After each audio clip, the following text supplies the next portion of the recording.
But first, evidence revealed and possible law changes discussed as a timeline emerges in the Tony Robinson shooting investigation.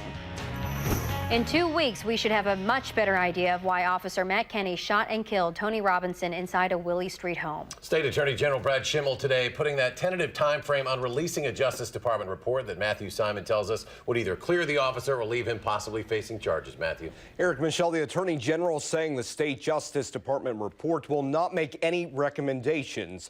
Rather, Brad Schimel says it will paint an evidence-based picture for the Dane County District Attorney to decide if Officer Kenney committed a crime. All of this continues to leave so many, including the Attorney General, with a great sense of sorrow.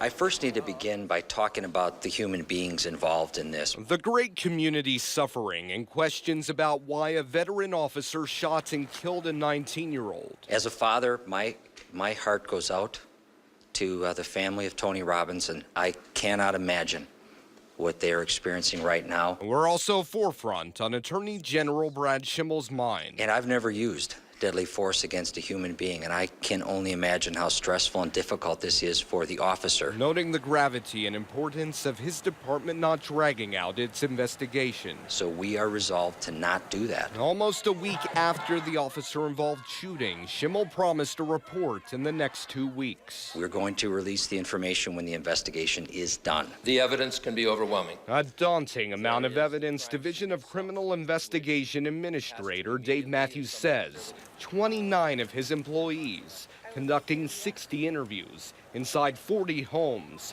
compiling 100 reports. That's our one chance to paint this picture. It's a horrible, horrible tragedy. Representative Chris Taylor also feeling that community distress. The Madison lawmaker who was across the street from the Robinson shooting scene and helped make independent officer-involved shooting investigations law, now suggesting adding an independent board. And make any recommendations about further evidence that needs to be looked at or further things that the investigators need to do. In an event that's left so many looking for answers, the promise from those in power, they are coming. At the end of the day, this is a human tragedy.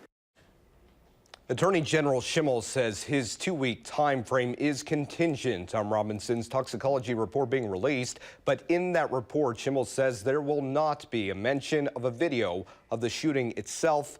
Schimel says that simply does not exist. Matthew Simon reporting tonight. Matt, thank you.